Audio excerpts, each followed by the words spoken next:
everybody. So, pretty sure this is week 7 of this project. It's been an interesting week. I mean, it always is, but this time more so than usual because I've started to get at least a minor pushback on different platforms.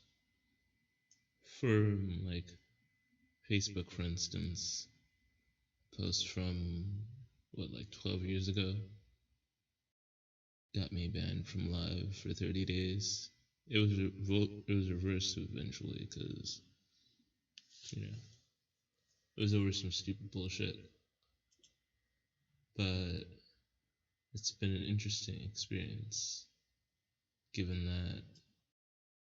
that I get these things happen to me every so often. Usually for something I posted recently, but lately they've been coming from things that I posted ages ago. And I wonder if somebody's reporting me or something like that.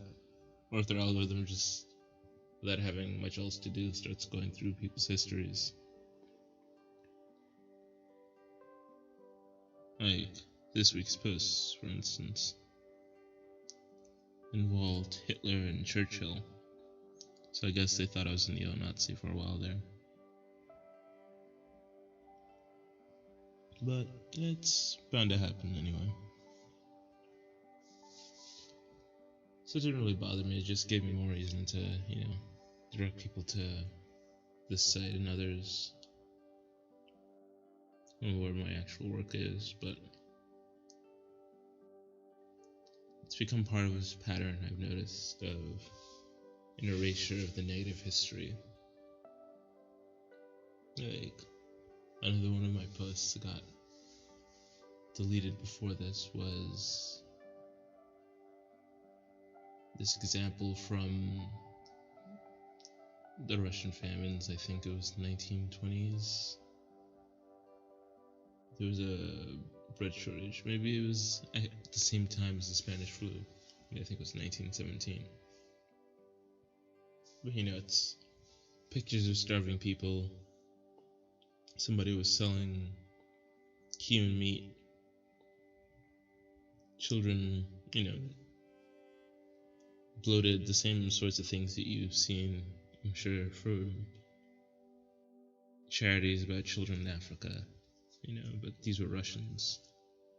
So I guess, it was disturbing content, don't get me wrong. So I didn't really fight it because, it wasn't even the sort of thing that I wanted to fight for, so I let it go. But it did remind me of, the Third Reich a little bit. 1940, it'd be around 37, where a bunch of books were being burned by the Third Reich. Most of it was pornography. But with it, they also burned some history, some philosophy that they didn't agree with. Political commentary that was critical of the Third Reich. And there's always a pattern here, right? You burn some stuff that, it's easy to view as morally repugnant. Like particularly these days, it's child pornography, it's, things where people are abusing animals, bestiality, that sort of stuff. But with it, you roll. Now, today, I guess it would be the anti-vaxxer debate. It would be things like the 5G debate,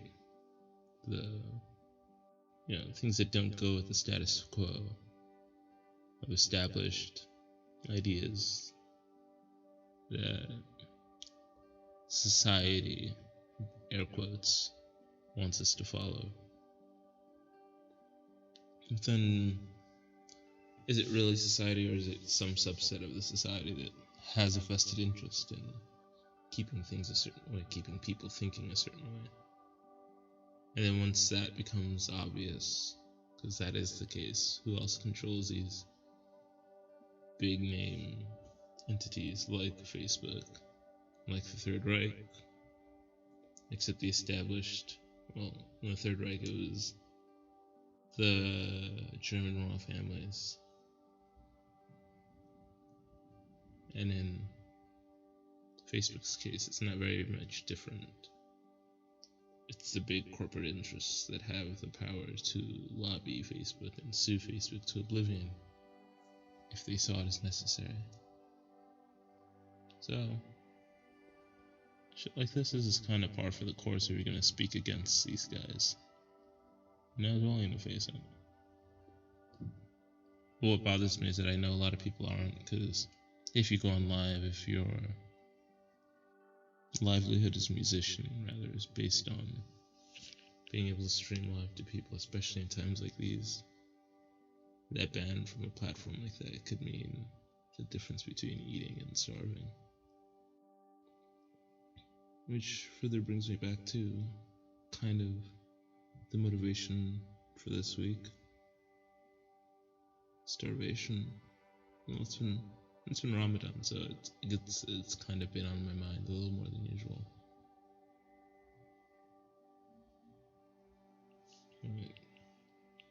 Because I saw an article today about our solar system entering a local minima of activity. And the sun goes through something like 11-year cycles. And we've got the 7-year El Nino cycles and 20-year generational cycles and a series of these cycles stack on top of each other.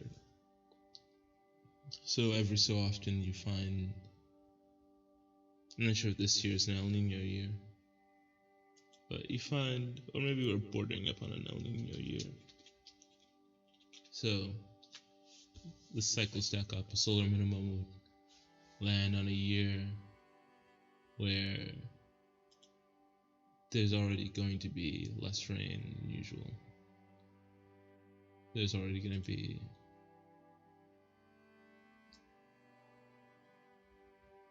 oh wow, last year was an El Nino year. Maybe this year is an El Nino year. I just looked it up. So it's not a fixed cycle either. It's a bit of a soft cycle.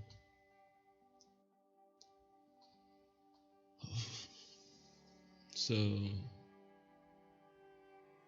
once you get this combination of cycles stacking upon each other, you occasionally have situations where the precession of the equinox, the switching of the ages, you have grand cycles that are thousands of years long that coincide with smaller cycles that are, tens of years, a few dozen years. And interestingly enough, I learned yesterday was an anniversary of my grandfather's death. So it's these big and small cycles happening. Like, it's a 31-year lunar cycle where the years roughly coincide with each other month-wise.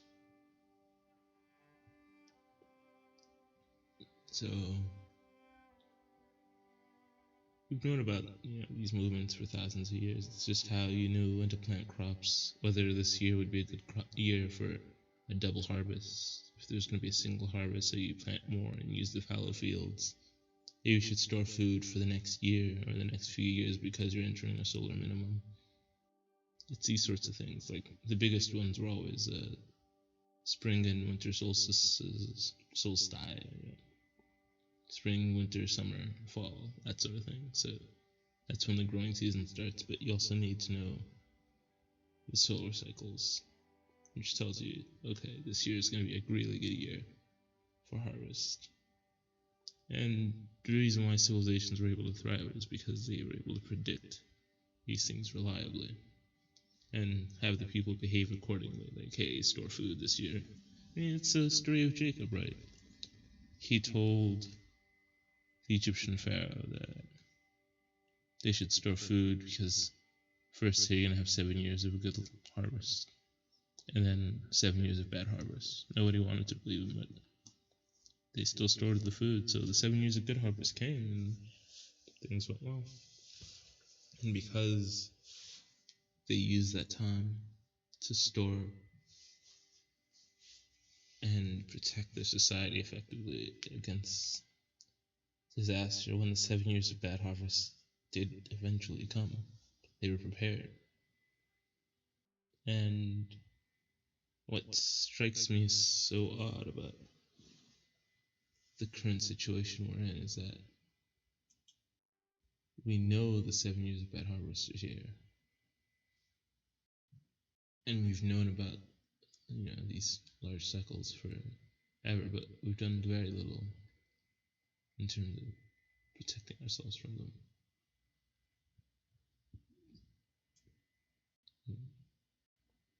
Our politicians have been more satisfied to argue amongst each other, right? So this next piece, it's called the Anunnaki Return. I felt it was pretty apt because that's one of the bigger cycles. I think it's like a 3,000-year cycle, which, according to some researchers we're in the middle of right now, they should be here already if they. And part of the Anunnaki's return is earthquakes. That's one of their big signs because apparently their planet should be causing tectonic shifts in ours. So, our leadership is so divorced from history that they don't know about these cycles. And those that do know about them, right? I mean, they prepare, they're preppers, they instinctively know they've been. We as a species have lived through thousands of these. If it's not in our DNA to an extent, what's the point of evolution, right? So, you got the nervous preppers, the shepherds trying to calm the people down, the few in the priestly class. Now, I'm not talking priestly as in literal priests, I'm talking priestly as in informational priests, the informational elite, protecting themselves. Because one of the big cycles that's supposedly coming is also the flipping of the magnetic poles, which, coincidentally enough, we're also in the middle of.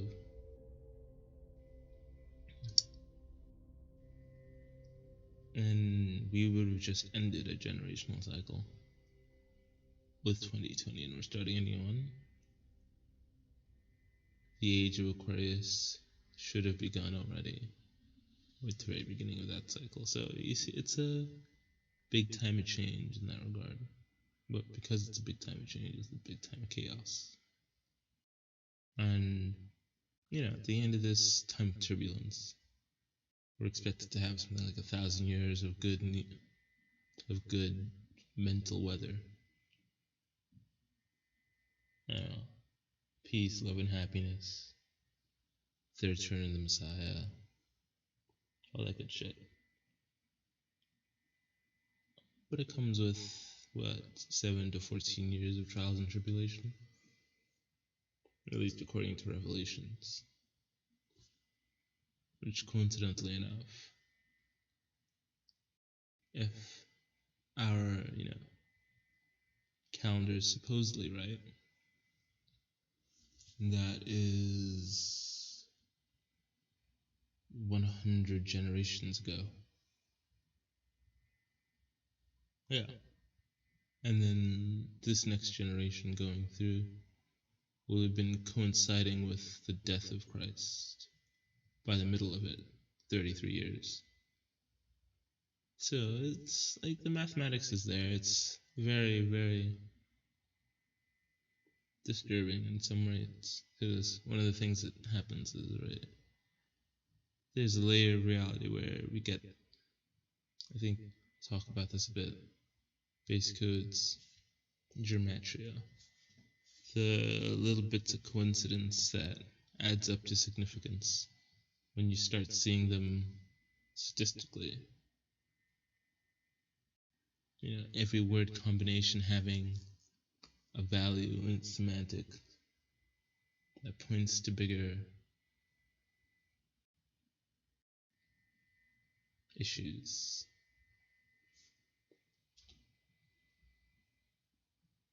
But with that, you've also been forced to kind of change the way you see cause and effect. Because very often we like to think, logical causes that we can see have demonstrable effects. But like with this art, there's a lot of it that isn't meant to be interpreted by the intelligent mind. It's just too much information, so it gets absorbed by the subconscious. And because of that, there's feeling that comes from it, but there's no real meaning. And I think that's kind of what happens with the way we talk, what we say, which words we choose, each word having a different weight and a value. That, it's the sort of mathematics that generates tone, but our ears don't do calculations to figure out what rate of frequency we're hearing to translate that into a pitch. We just hear a tone. Similarly with words, we don't calculate the mathematical equivalence between words, but we hear, significance. We hear, partly also tone, but we hear meaning, weight, sophistication.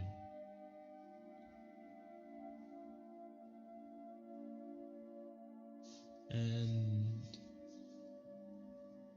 it's kind of the beauty of language.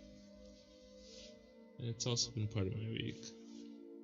I was reading about a debate between Noam Chomsky and a few other scientists, or evolutionary linguists. They're not really evolutionary linguists, but may as well be what they are for the point of this debate. They're trying to figure out whether or not language evolved from a series of step-by-step advancements in human thought, or if it came spontaneously from straight out of our heads. And Chomsky argues, no, it's too complicated to evolve step by step. And I kind of see where he comes from in that. Because the funny thing about language is that it's kind of already in, though the precursors of it are already in our nearest ancestors, the chimps. They have music, they have gestures, they have a reasonable hierarchical understanding. And they have tool making. So the evolutionary side of it argues that in making tools, making more and more sophisticated tools, those that are able to communicate more effectively were able to pass on those skills with higher fidelity, and thus language was conserved and produced by their generational communications. But even at the genetic level, right, there's the FOXP2 gene. Just passing it on to rodents creates a much higher rate and complexity of the audio signals that they give off. So Chomsky has a point there. Maybe it did just come up from our heads fully formed. And with it, you kind of get this weird sense of, I guess, cosmic awe is the only way to describe it, because it's kind of crazy. The thing that separates us from the animals being so small.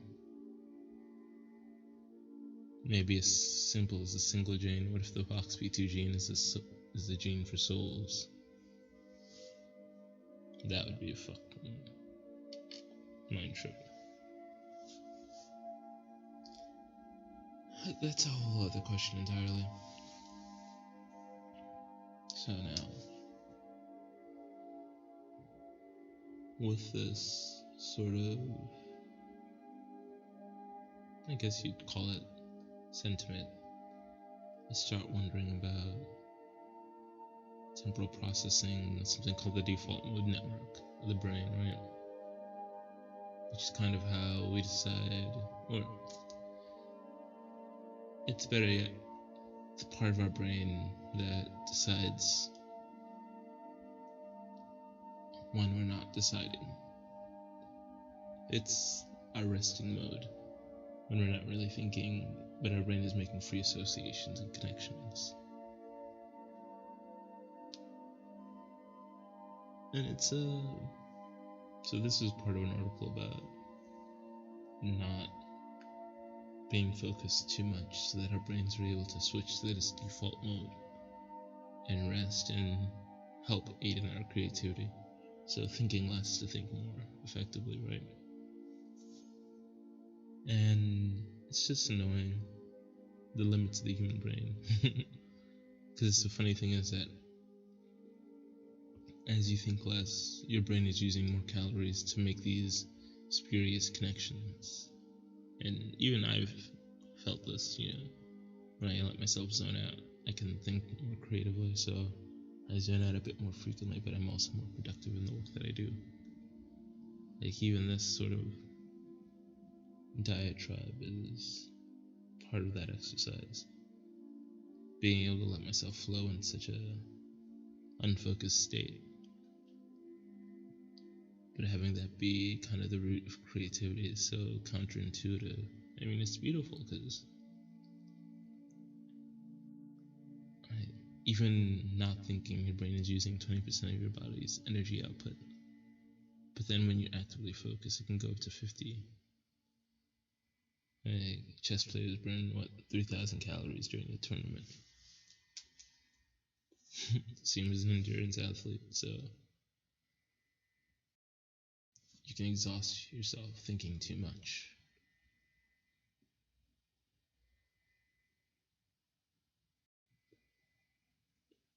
And it's wonderful. Because when you do have mastery over the mind, the limits are endless. Because the one fun thing about the default mode network is that it kind of ties beautifully with this idea of psychic abilities, right? Because then it allows you to associate freely into the past and into the future. And it's lets you associate well into people's minds, see them as they see you, all this sort of cosmic woo-woo shit.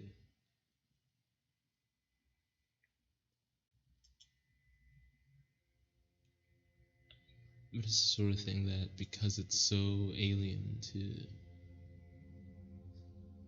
common human conception of who we are and what we do, that people just revolt against it. Researchers don't want to touch it. Or they do, but it's the sort of thing where they know that if they publish on it, it'll fuck up their potential future funding, because it starts to sound religious.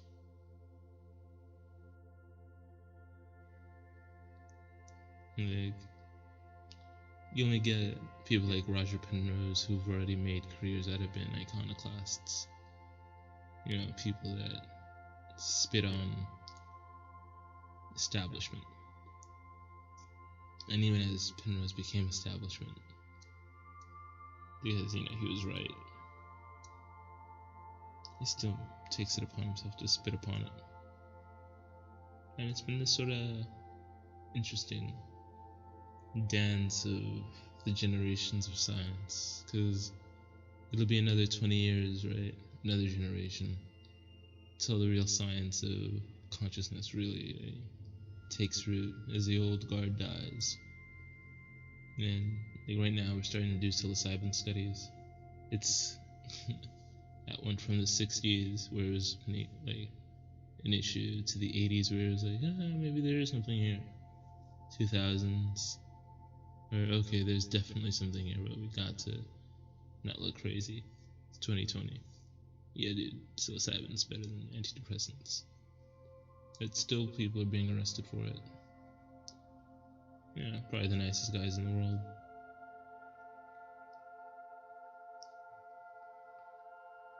What? The dance of the centuries, right? So, this week I had a fun, I guess I'd say, call it a time warp. What was interesting about it was that it was my older self telling a group of people that my younger self was there and sharing the experience, and it was like getting advice from other people in this room who knew I was me, and they're like, "Yeah, don't buy Bitcoin right now. It's not gonna go well." It's like, "You sure?" Like, and I was just like, "Is it really in my head, or is it, information from outside?" Because one of the fun things I've also been talking about and studying has been, violating causality, just hacking the matrix. So, seeing through time, getting information from other times is one of these fun loopholes where you're not violating your causality because you're getting information from another reality's future, but they're sufficiently close to your future that the information is still relevant. And that's one of the fun things about time travel, because if you go into the past, you've most likely already changed the future. So the information, though relevant, is not violating causality, since you're coming from an alternate. And now I've been reading the Culture series by Neil Gaiman. I'm still halfway through the first book in the Considered Thieves. And it's a bit further in time ahead than the Quantum Thief series. Or rather, it's in a more sophisticated future, where computers are no longer limited to, what's possible for them within 3 dimensions of space. They're able to use hyperspace to extend their computational ability. And what was interesting about this was the way the computer depicted its memory capacity as being, if you could take, I guess I'll summarize it, if you could take a series of index cards, right, and each letter on them, there'd be a few milliliters and millimeters high, and you could store, let's say, 10 lines on this, so you'd have 1,000 letters per index card, and then you could have a drawer full of index cards, and then a whole floor filled with these drawers of index cards. So 1,000 in a drawer, 10,000 in a stack, in a cabinet. A whole floor of these, so 100,000 stacks. And then how many floors in a building?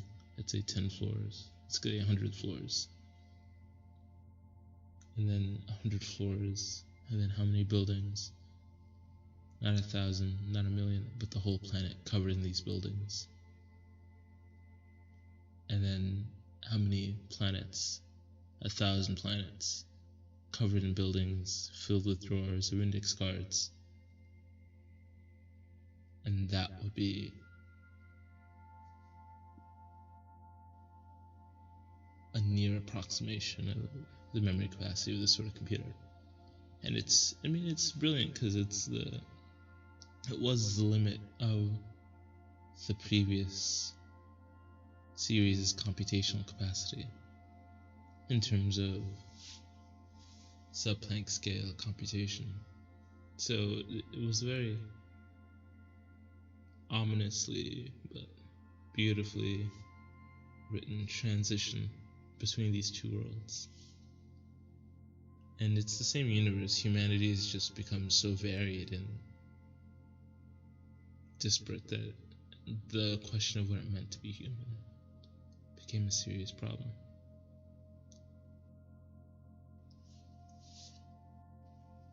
Because, so many people would hack themselves past genetic add-ons to their offspring.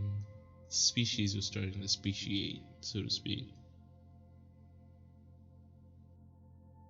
And what was very interesting, though, is that this was a world with aliens, and particularly one that was called the Adirians, which seemed very close to the current conception that we have of what the reptilian race is.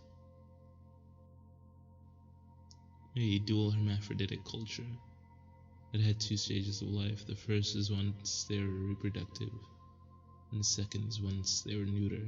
And in the reproductive stage, they were both male and female, so the reproductive pair, both inseminates and impregnates each other. And they produce twins both times, usually. And then as they grow up, they lose their genitalia, go through a personality change, and become, neuter warriors, has a almost double in size. And the question was whether they become more intelligent or not. But definitely the personality change makes a big difference for them. But also very interesting, though, is that the species would have effective immortality, though they do not have reproductive immortality. So they have a limited time in which they're reproductively viable. So evolution still occurs within the species. But they're able to stay there as sentinels of the greater species at large once they enter the second stage of life, which is an interesting potential that humanity could have, but I think humans like to enjoy their sex too much to give up on that. And the question remains whether we even should.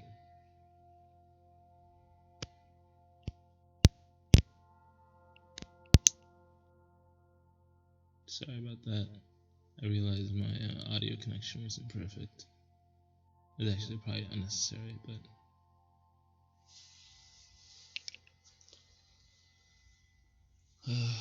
we'll hear it in post, maybe. But so it's this whole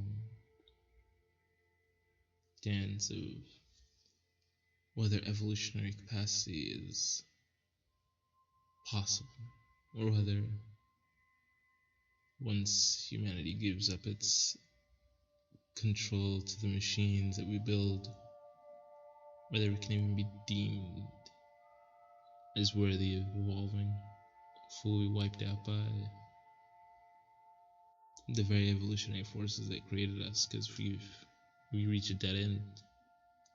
But the idea of humanity reaching an evolutionary dead end while we're so disparate and diverse across the universe is such an interesting and flawed notion. So I guess I'm still at the beginning of the series, so in time I'm guessing the world kind of, the culture, so to speak, takes over, but only upon adapting much of the flaws and failures of the Ildiran culture, bringing them in and absorbing them into themselves rather than conquering them in the traditional way.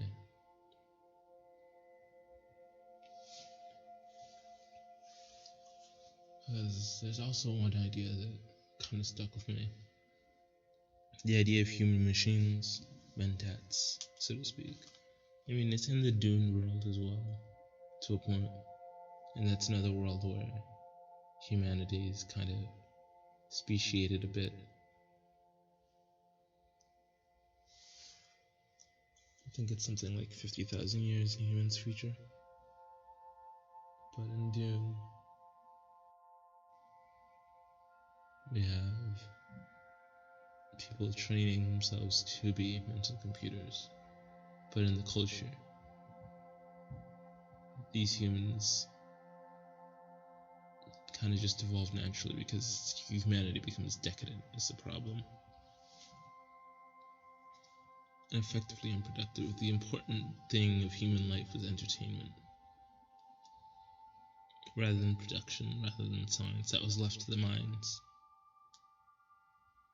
So I can see where the idea of decadence and a failing of the human species kind of comes across.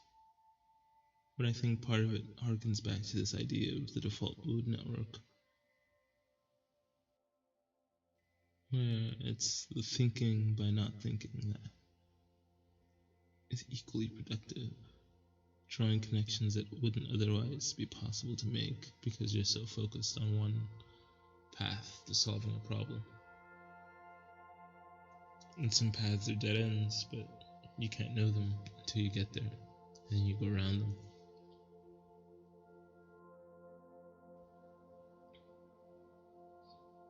And it reminds me of slime blob intelligence, so to speak, as well. Where you can add a blob of whatever mold and watch it navigate a maze to find the most effective path through. Or, leave bits of food around a map and you get a more efficient transit system designed by slime molds than anything produced by supercomputers. Well, it's a biological supercomputer, but one that's explicitly tuned to that task. And it always bugged me whether or not human minds were capable of this sort of high attunement, and what would we be attuned to. So I guess for most of us it's music, sex, rock and roll, the things that hit off our dopamine centers. I mean, then there's serotonin, what do we choose to extract joy from? Because even this activity for me isn't what I'd say joyful. The act of setting it up, I guess, would be the making of the piece, the visual meditations that I enjoy, but it's the talking isn't really my thing. But it kind of goes hand in hand, like forcing myself to go through these motions and extracting and understanding why and what is happening in my mind as I'm going through these. That I guess adds value and enhances the next piece, because there are pieces of this image that I wanted to add. I just couldn't, just because time wouldn't let me, work life wouldn't let me, distractions wouldn't let me. But there's so much more to do, so it'll be exciting. I think one of my favorite Bill Gates quotes is, everybody underestimates what they can do in a year. No, overestimates what we can do in a year, but underestimates what we can do in 10 years. And I guess it's the same for a week, and a month, and a day. And a big part of this is this idea that we can only have 3 good decisions a day. So wasting brain power on trivial thoughts is kind of the epitome of foolishness. What outfit am I gonna wear? What am I gonna eat today? That stuff can all be automatic because we have the luxury of living in this society right now. But we may also be talking at a time when the society is collapsing, so we may look back on these times as what great wonder when we had choices like this every day.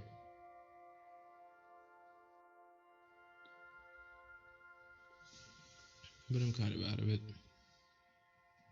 I've been out of it for a while.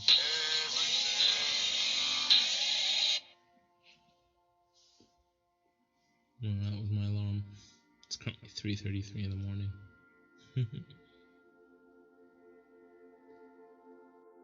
So, as I kind of break this all down. I mean, it's always a lot to digest every week, and these are kind of becoming like therapy sessions. I think I've already said that though, but it bears repeating. Well, therapy for what then? I'm not really traumatized or sad. It's not even a despondence. It's kind of just a feeling of necessity that people need to know what's going on. There's only so much that I can say. Because right now, for instance, I've been collecting seeds for a while. My old place, but we had, I guess you'd call her a do-gooder guest who decided to clean things up and sees a container full of seeds in a fridge and decides, oh, these aren't useful, and tosses them. Months of seeds, like, peppers, beans, enough to start a garden to feed, a decent family after 2 crops. All gone. And I haven't really had time or the opportunity to start that again, just because it's the sort of thing that it takes time and space and thinking. And making the decision to do so is difficult, and then you have to pre-decide these steps of what you want to save. But that's been the beauty of this, because I've been optimizing my thought processes for more efficient decision making. So I think things through before I think things through. I automate my thoughts. So by, relinquishing a level of, I guess it would be sentience, I'm able to achieve higher levels of freedom.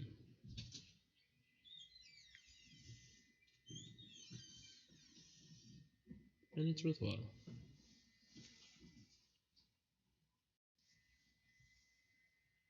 Because what I end up focusing on becomes my software, my art, my music.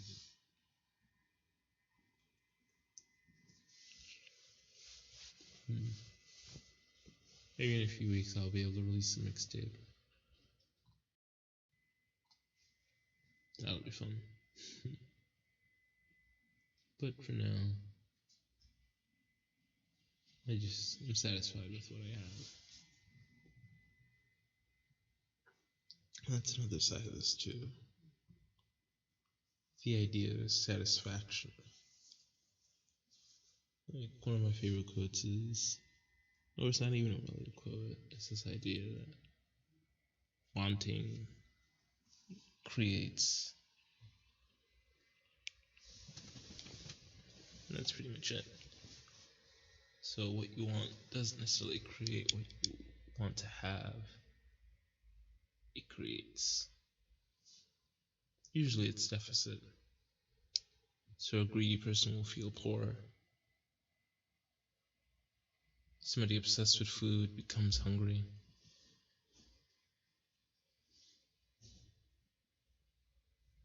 That sort of thing. Somebody who feels ugly, Somebody that wants to be beautiful feels ugly. And then feeling ugly, you become ugly. And it's a sort of self-feeding cycle of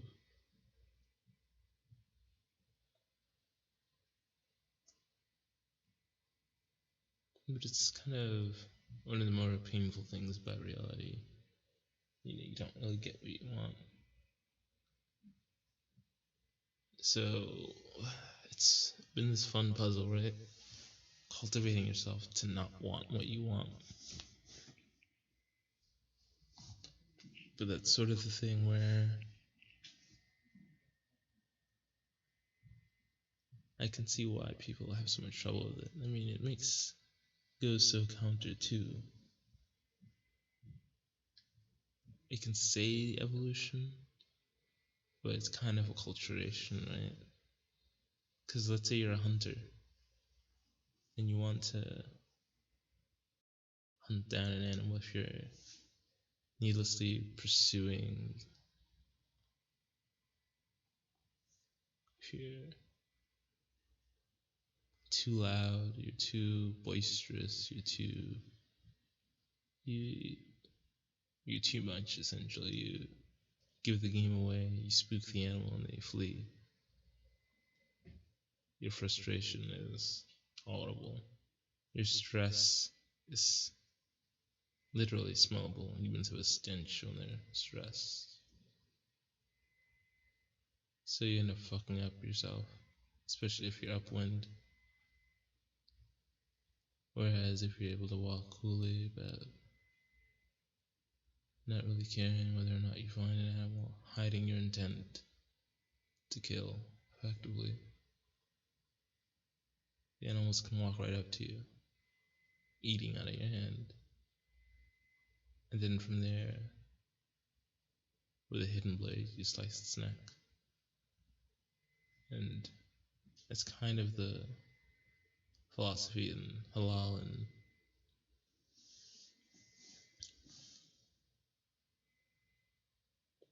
and kosher foods, right?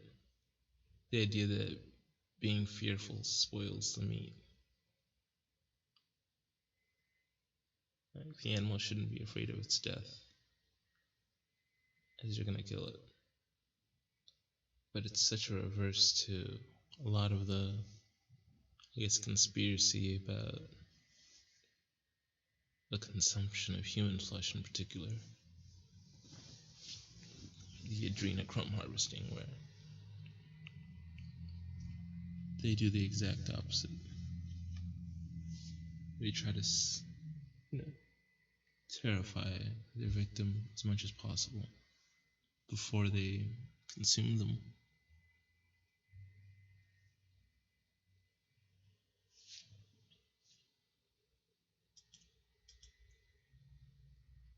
And it's interesting though, is that in a lot of these cases with these sorts of people, what they want more than anything is ultimate power, more. But it's something worse.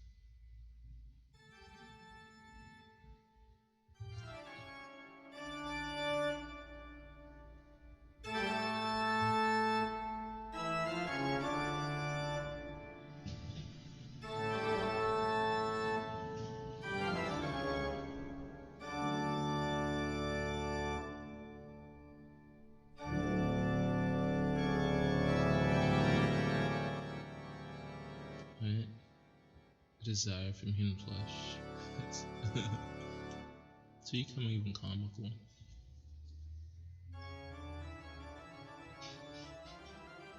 Seeking eternal youth,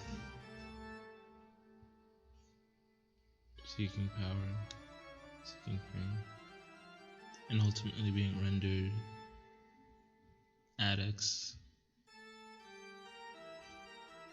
inept, having the very anti-aging serum age them with withdrawal if they don't have it. It's one of the saddest ironies possible, as they become demented and unable to show empathy, which should actually be the source of the fountain of youth, right? Not just through love, but through a de-stressing. So the stress of being caught, the stress of people knowing ages more than anything else. But I'm not really one to really push that side of things. Like even now, I really don't care if anybody listens to any of this. It's kind of for me. I mean, I'm sure one day it'll come to bite me in the butt, but whatever.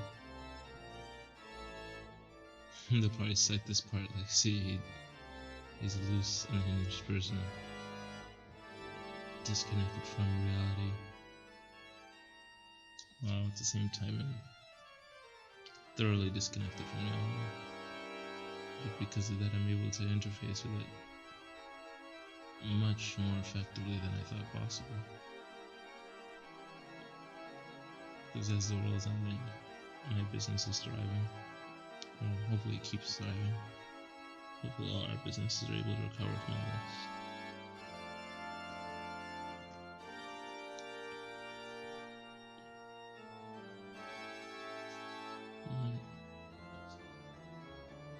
It's interesting though how appreciation doesn't have to be an envy.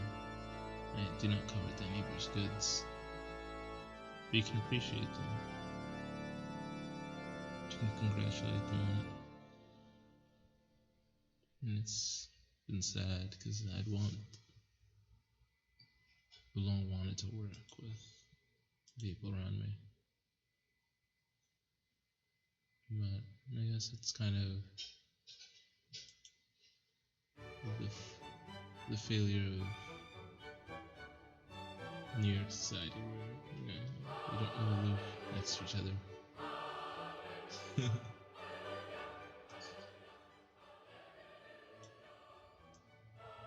And even the religious groups that we're all part of seem to be a little bit of a con. And it's hard not to want to draw people in when you're in a religious group because you want to bring the same thing that brought you joy to the people around you. Even though very often they're not going to get any joy out of it. The same way. So it's a little bit live. Right, because nowadays these are called the blessed days of Ramadan, the last 10 days. But I'm pretty sure what's happened is that people at this point are so dehydrated and so malnourished that the brain starts to go a little loopy. They're in the default mode network more often than you're not. They're on automatic. I mean, I even feel it happening to me during the day. Yeah, using less brain power, or less focused brain power. Decisions, I'd rather go with whatever the automatic convenient choice is, leaving myself open to make new associations and connections. And I find it worthwhile though, every year going through this, I guess it's a dopamine detox. Right? I'm no longer fixated on the things that bring joy. I'm fixated on the things that bring results.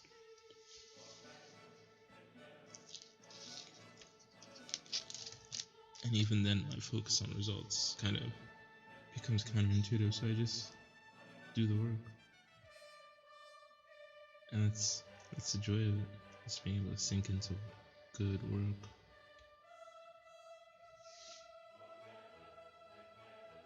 Too often, right? We need societal guidance. We need too much of an outside hand to guide us in what work to do. And I think that's one of the great failings of humanity. Our inability to think for ourselves, to exist independently of the group. Though evolutionarily it makes sense. And I think that's part of why autism is such a powerful set of traits. If it's channeled properly, it allows the mind to work on its own, separate from, still attached to, connected to the deeper society, just not dependent on it for decision making.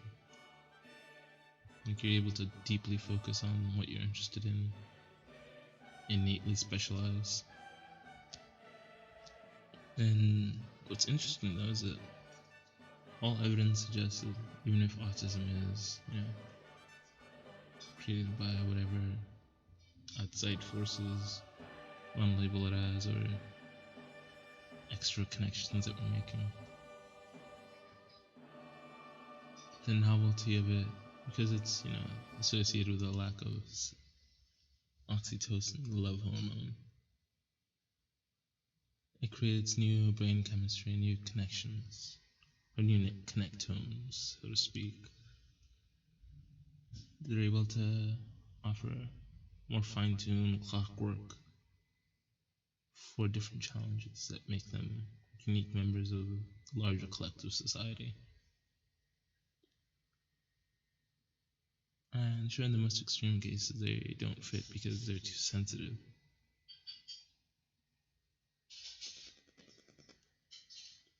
To various inputs. But that's because they're not in the right places. Or they've yet to discover them. So it's, mental illness is superpower. What is it? Everyone would be a fool if fish are judged by their ability to climb trees. I feel like that's the situation for most people. Trying to fit into a plan not made for them, not made by them.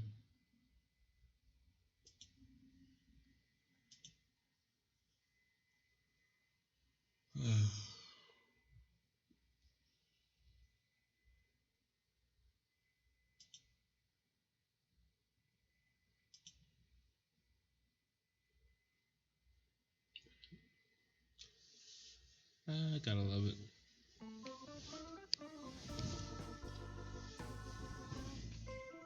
Because we get so much out of it. I mean, in years past, the autistics would have been the super geeks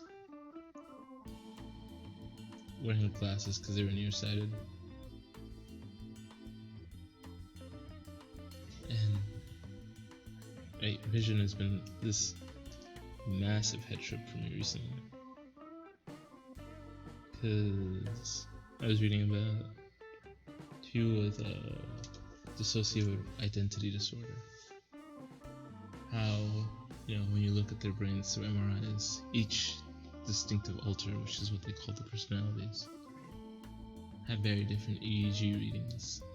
Very different than even an actor pretending to have. This is a multiple identity disorder. Dissociative identity disorder. And it's been one of these things, it's created by trauma, where the mind splinters off into alters to make it easier to deal with traumatic occurrences around them.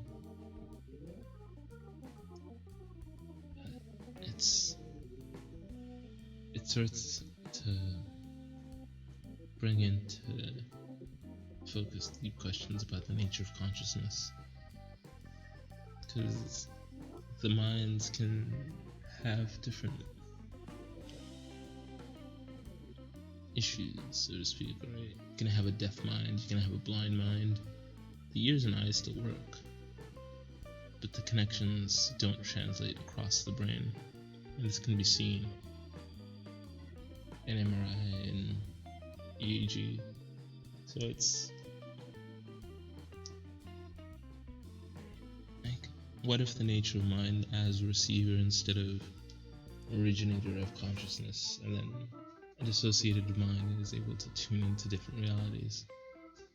And part of why this happens is because the default mode network of each person, of somebody with dissociative identity disorder, is particularly malleable. And then you can train people to have altered versions of this default mode. I mean, I've been doing it for myself for a while, but it's been it's interesting because I don't really have any need to really dive into the depths of it. I keep my same identity, I keep all the gains in one altar, so to speak, because seeing oneself and giving it control like that is not something that's a particularly me thing to do.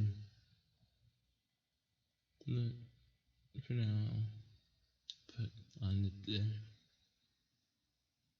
I mean, I can keep going, but too much to do. Till next time. Peace.